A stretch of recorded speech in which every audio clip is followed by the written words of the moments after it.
Meus amigos, parece que o alarme do varejo finalmente soou e quem está no chão das lojas já sabia exatamente o que estava acontecendo, só que agora os dados vieram para confirmar o que a visão do balcão já mostrava claramente. Acaba de ser divulgado que as vendas do comércio brasileiro caíram 0,5% para surpresa de 0 pessoas no terceiro trimestre de 2025, segundo o índice da Stone, em comparação com o mesmo período do ano de 2024. E o que era para ser um segundo semestre de recuperação, que historicamente o segundo semestre para o comércio é um semestre de recuperação do ano, para ganhar o ano, virou na realidade um retrato escancarado da crise silenciosa que está se espalhando pelo nosso país. Mas você nem precisa de entender de dado, de gráfico ou de relatório de banco para perceber que isso está acontecendo.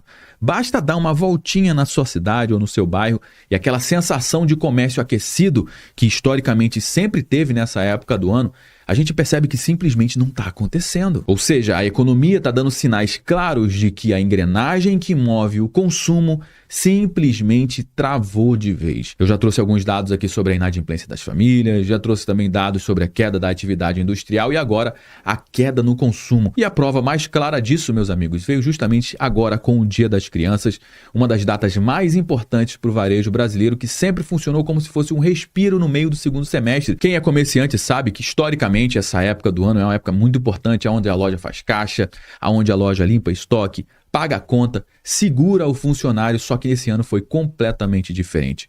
O brasileiro que antes comprava brinquedo, roupa, eletrônicos, esse ano simplesmente apertou o freio. O valor médio dos presentes no Dia das Crianças despencou, o movimento das lojas também ficou muito abaixo do esperado e quem apostou tudo nessa data no Dia das Crianças acabou saindo frustrado. Sabe por quê? Porque o consumidor está estrangulado, ele está endividado, está sem crédito e está com medo de gastar. O que antes era, meu filho merece um presente, hoje virou poxa meu filho, esse ano não vai dar, tá tudo caro demais. E quando nem o Dia das Crianças, que é uma das datas mais simbólicas e emocionais do comércio, consegue salvar as vendas, isso significa que a confiança do consumidor, cara, foi lá pro chão. A loja de bairro tá vazia, o shopping tá vazio. Isso se espalha como um efeito dominó. Primeiro vem o varejo, depois a indústria, depois o emprego e, por fim, a renda. E qual que é o pano de fundo disso tudo? Justamente uma população extremamente endividada, com mais de 70 milhões de pessoas com nome sujo, juros altíssimos, impostos sufocantes, um governo que gasta muito mais do que arrecada, que não é nenhuma novidade pra gente. Isso acaba empurrando a conta para quem trabalha, para quem empreende e para quem consome. Esse cenário está corroendo a confiança e matando o consumo no Brasil. Pois é, meus amigos, o varejo brasileiro está passando por um momento extremamente delicado. Diz aqui a Stone que o varejo tem queda no terceiro trimestre de 2025 e é algo extremamente complicado. Por quê? Porque se a gente tem uma inflação na casa dos 5,5% ao ano, significa que tem mais dinheiro em circulação, mas esse dinheiro não está indo para o consumo. Ou seja, precisamos discutir esse problema no varejo brasileiro. As vendas no varejo até subiram 0,5% em setembro, frente ao mês anterior, ao mês de agosto, de acordo com o índice de varejo da Stone. Apesar da alta, houve um recuo de 0,5% no terceiro trimestre de 2025, frente ao terceiro trimestre do ano passado também, e queda também de 0,2% em comparação com o segundo trimestre de 2025, o que configura um cenário de acomodação para o setor varejista. Quando fala um cenário de acomodação, meu amigo, significa estagnação. Mas o que tem chamado mais a atenção dos economistas, principalmente aqui do economista da Stone? Olha só, o que mais chamou a atenção foi a queda relevante no terceiro trimestre frente ao segundo trimestre dos bens ligados à renda, uma vez que o país apresenta a menor taxa de desemprego da série histórica. Qual que é o problema? É encarar essa taxa de desemprego como renda. Não tem como a gente comparar produtividade com renda, são coisas completamente diferentes. Porque aqui no Brasil a nossa taxa de desemprego, na realidade, é a taxa de desocupação. Tem menos pessoas desocupadas nesse momento, porque tem muita gente que está pegando qualquer tipo de emprego e tem muita gente também que recebe auxílio e na pesquisa diz que não está procurando vaga de emprego. Ou seja, isso entra como desocupado, mas e a renda? E o poder de compra? O poder de compra do brasileiro está sendo corroído a cada mês que passa. E não adianta falar que a gente está tendo uma inflação aí de 5,5% ao ano, que, meu amigo, isso aqui não cola. Porque nós, brasileiros, a gente não está nem aí pro IPCA, meu amigo. A nossa inflação mesmo que a gente calcula é quando a gente vai no supermercado, leva o mesmo tanto de dinheiro e traz menos compras. E para que as pessoas consigam manter o seu padrão de consumo, o seu padrão de vida, as pessoas estão entrando no endividamento, estão passando essas compras no cartão de crédito, o que está gerando um grande problema para a nossa sociedade. Ressalta que os dados de julho, monitorados pelo Banco Central, mostram que as famílias brasileiras comprometem, em média, 27,9% da renda para o pagamento de dívidas. Ou seja, de toda a produtividade, toda a renda do trabalhador, somente 70% está indo para o consumo nesse momento, porque 30% está sendo para pagar dívidas passadas. Então, junta dívidas com a inflação, né, com um poder de compra menor, com um salário menor, isso respinga diretamente no varejo. Não dá para a gente olhar somente o endividamento como uma única explicação. Bom, meus amigos, vamos aos números para você entender a gravidade desse movimento. De acordo com o índice Stone, você pode perceber que o varejo brasileiro registrou uma queda de 0,5% no terceiro trimestre de 2025 em relação ao mesmo período do ano passado. Pode parecer uma quedinha muito pequenininha à primeira vista, mas, cara, no varejo isso é problemático demais. Por quê?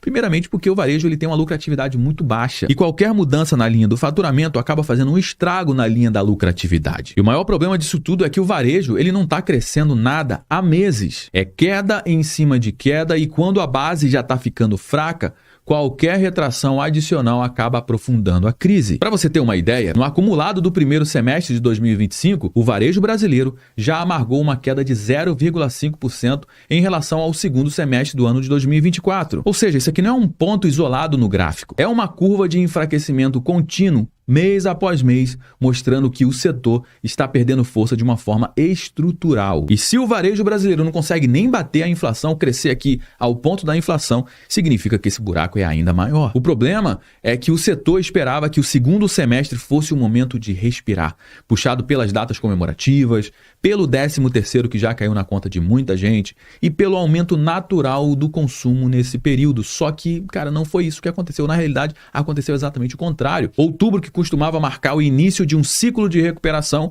puxado por datas comemorativas como Dia das Crianças, depois vem a Black Friday, depois o Natal, mas o primeiro sinal desse ciclo já veio negativo.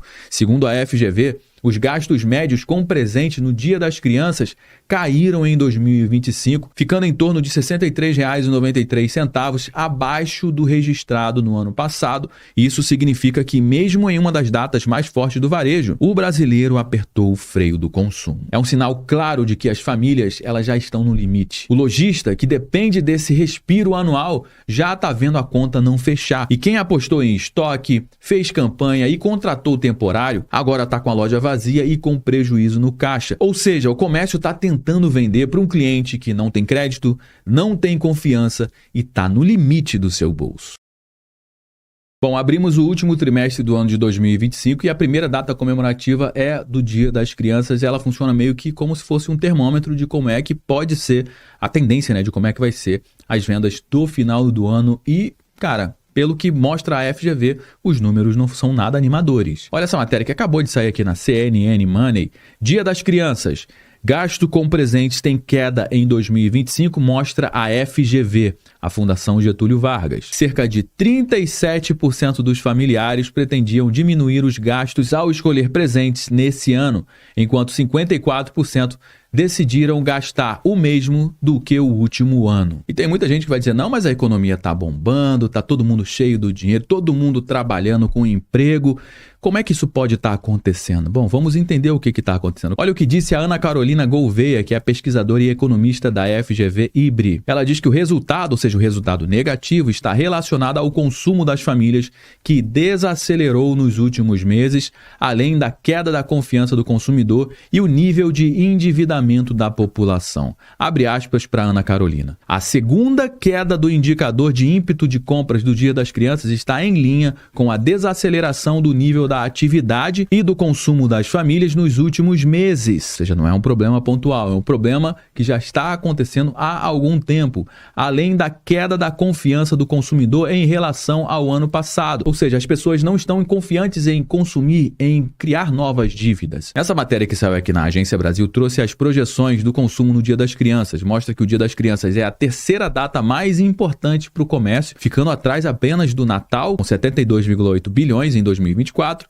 e do Dia das Mães, com 14,5 bilhões em 2025. E está sendo projetado para o Dia das Crianças em 2025 um faturamento de 10 bilhões de reais. De acordo com a CNC, a Confederação Nacional do Comércio, a maior fatia de vendas irá para o setor de vestuário e calçado, representando 27% do montante. Aquele negócio de ficar dando brinquedo para criança parece que ficou no passado. Porque, olha, o que está em primeiro lugar aqui, ó, de faturamento é vestuário, calçados e acessórios, com 2.710 bilhões de reais. Depois vem eletrônicos e brinquedos em segundo lugar, com 2.660 bilhões de reais. A Agência Brasil também bate na mesma tecla dos juros altos, depois do crédito caro e inadimplência, e a inflação, que está corroendo também o poder de compra no Dia das Crianças. Os itens com maior inflação veio chocolates, com 24,7%, doces, com 13,9%, lanche, com 10,9%, cinema, teatro e concertos, 10,3%. São os 4 itens com inflação acima dos 2 dígitos.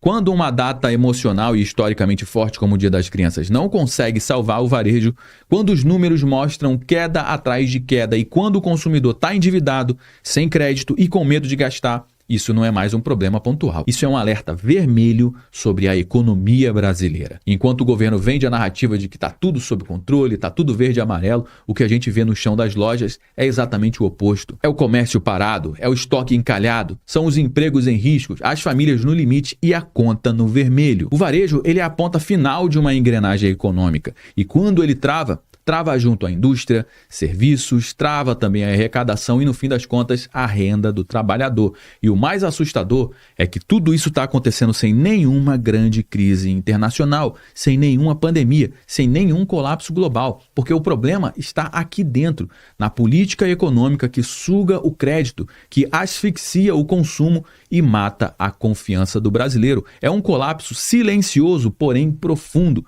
Por isso, meu amigo, eu peço para você, compartilhe esse conteúdo com pelo menos uma pessoa que ainda acha que está tudo bem, que você sabe que ela fala, não, mas está tudo bem. Mas como você viu aqui, os números mostram que na realidade não está tudo bem. A verdade que o governo não mostra está sendo sentida no caixa das lojas, no fechamento de empresas e no aperto das famílias. Bom, meus amigos, já trouxe algumas informações aqui no nosso conteúdo de hoje. Todo mundo já sabe que o nosso bate-papo não finaliza quando o vídeo acaba. Na realidade, eu só trouxe algumas informações, eu só dei o start aqui no nosso bate-papo. Deixa aqui a sua mensagem, eu quero saber o que você acha disso tudo. Como é que anda aí o comércio na sua cidade? Como é que anda também o seu consumo? Seu consumo tem aumentado, tem estagnado, tem diminuído? A sua participação é extremamente importante para dar corpo aqui para a nossa conversa. Como eu falei, é importante também você compartilhar esse conteúdo com mais pessoas. Afinal de contas, tudo isso que eu mostro aqui você não vai ver sendo divulgado amplamente na grande mídia, você pode ter certeza disso. Se você gostou do nosso conteúdo, deixe seu like, aproveite para se inscrever aqui no nosso canal também. Eu me chamo Josué Aragão, um grande abraço e a gente se vê agora, no nosso próximo conteúdo.